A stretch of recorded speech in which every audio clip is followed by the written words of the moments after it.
Cloughoughter Castle is a circular Anglo-Norman tower house situated on a man-made island in the middle of Cloughoughter in County Cavan in the northern province of Ulster in Ireland.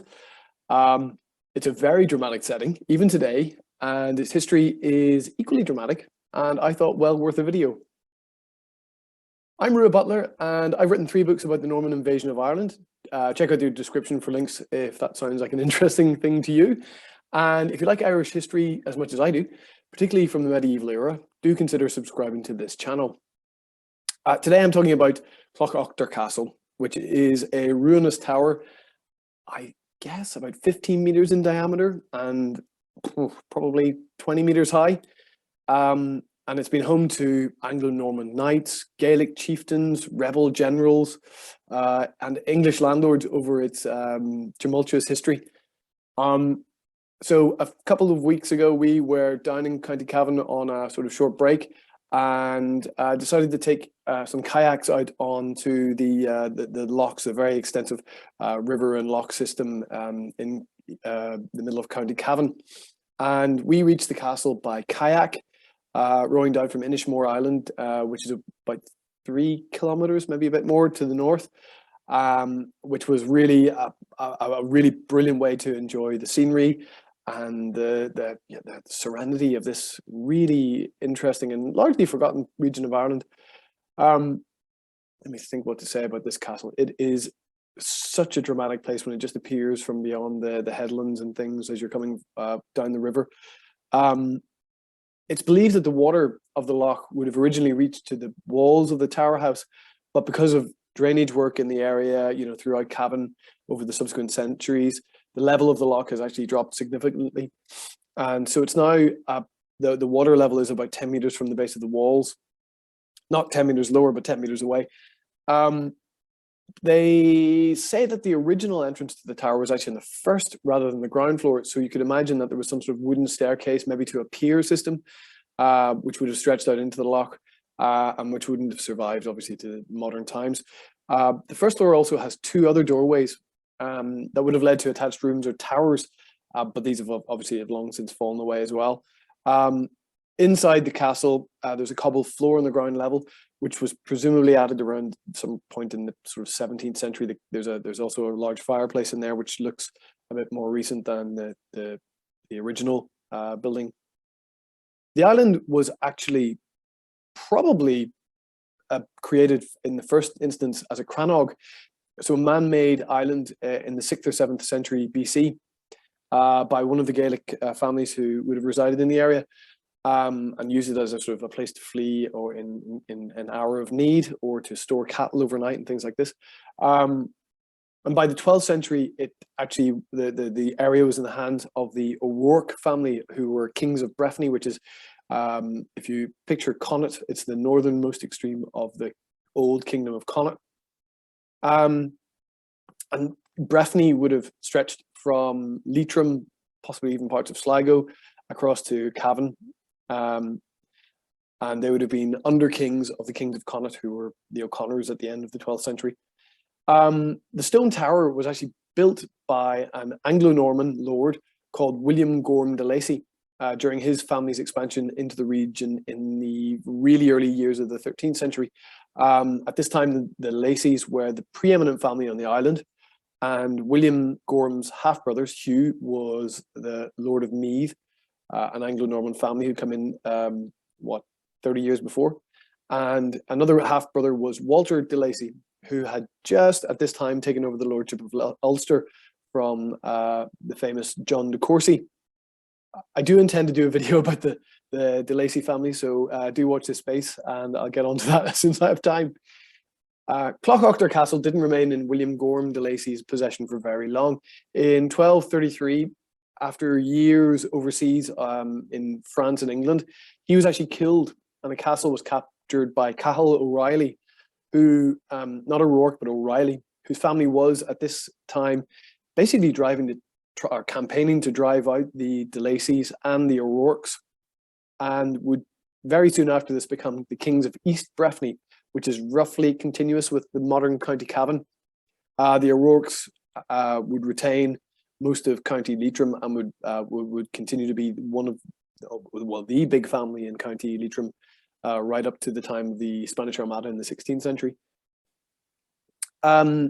Just a complete side note, but one of the O'Reillys was a chap called Gildas O'Reilly, who was a king of the O'Reilly in the late 14th century, and he probably would have resided or even visited Cloughoughter Castle during his time, and only to be said that his daughter Catherine married one of my ancestors, Sir Richard Butler of Butler, in, I don't know, the 1420s or somewhere around there. Nevertheless, the Cloughoughter Castle would remain in the hands of the O'Reillys for, we got to 400 years, you know, right up until into the Tudor era. And in that time, they used it as a fortress, as a rallying point, as a prison. And you can really understand why the O'Reillys thought this a really perfect place for both protection or imprisonment of their enemies. The geography of this part of Cavan just made it virtually impenetrable to invading forces for pretty much the whole of the medieval period. Moving beyond the medieval to the sort of early modern era, in the 17th century, the castle actually changed hands numerous times, and fell into the hands of the royal, the crown in the early 17th century, around 1608, 1609. This, of course, was the time of the Plantation of Ulster. Now, Cavan is currently in the Cavan is in the Republic of Ireland, and the Plantation of Ireland or of Ulster didn't just happen in what is now Northern Ireland, but actually in parts of the province that are now in the Republic of Ireland. During the Plantation of Ireland, the castle of Cloughoughter was granted to an English soldier named Hugh Culme, C-U-L-M-E, Culme probably, who he actually didn't live in the castle, but built a new, probably more comfortable residence on the lake shore, probably easier to get to it as well. Interestingly, another of the men who came to Ireland in that time and was granted land at Belturbet, which is basically the old caput of the O'Reilly family, was a chap called Sir Stephen Butler, and he founded the modern town of Belturbet and nearby Butler's Bridge, which is really close to Cloughoughter Castle. He's no relation, by the way, of my branch of the Butler family. Anyway, during the 1641 rebellion, which is largely caused by the land grants given away by the King James I during the Plantation of Ulster, the castle was actually recaptured by Philip O'Reilly, who was a descendant of the last kings of East Breffni, and who was really one of the masterminds of the rebellion in 1641. This attempt to take back the land that had been lost in the plantations throughout the 16th and early 17th century.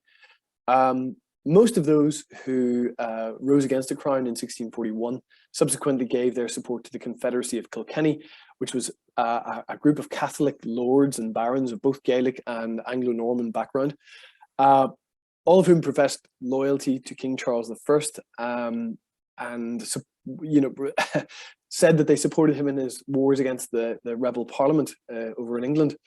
This is the time of the English Civil War, of the Bishops' Wars up in Scotland, and in Ireland they're known as the Irish Confederate Wars, but they're all really should be grouped as the Wars of the Three Kingdoms.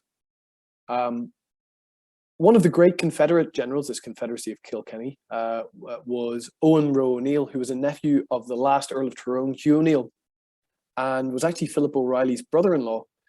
He scored a major victory over the Scottish Covenanter army at the Battle of Benburb in 1646, and he apparently used the Cloughoughter Castle as a prison for captured officers, captured Scots and settler officers.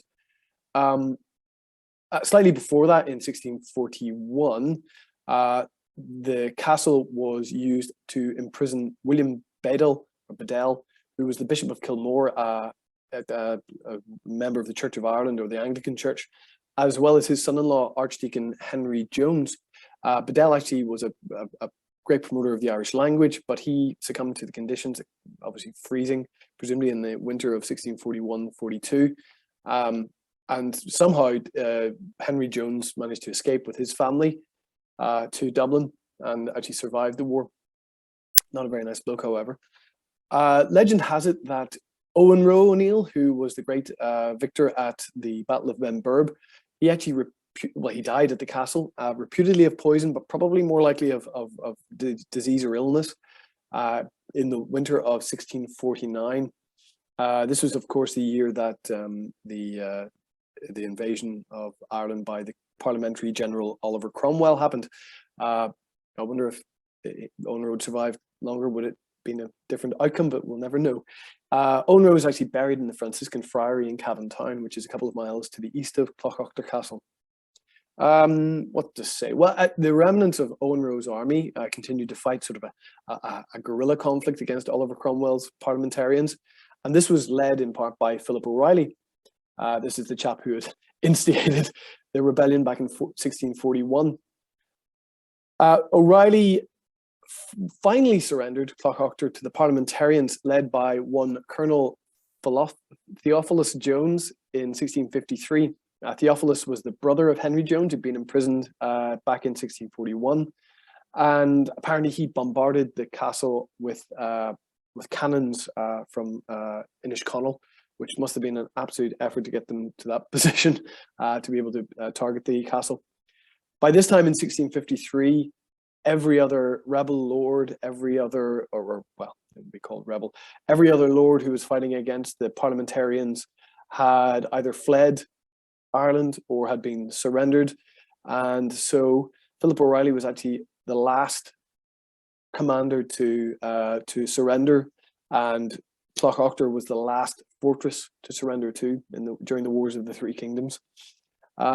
He managed to get decent terms for his surrender, which saved his life, but he was obliged to leave Ireland, and like many, died in exile on the continent just a few years later. The castle itself was heavily damaged by Jones's cannons, this Theophilus Jones's cannons, and it was basically left in a ruinous state, probably largely forgotten, maybe used for, you know, outlaws and bandits and fishermen throughout throughout the centuries. And conservation efforts didn't really begin until 1987, which means that it's actually probably been saved for all us to go down and visit it. So I hope you might make an effort to get to Cavan and take a trip to see Cloughoughter Castle. It's very dramatic background. You can imagine many painters of the of the 18th and 19th centuries going down there to paint it. There are boat trips available, I believe, but I think that a kayak or a canoe, a dugout canoe, is just the perfect way to see it, and it's probably how most people who had been living in the area throughout the centuries would have seen it. So I hope you enjoyed the video about Cloughoughter Castle. Do leave a like and a comment if you've been or you're intending to, and I'll see you for the next video. Bye.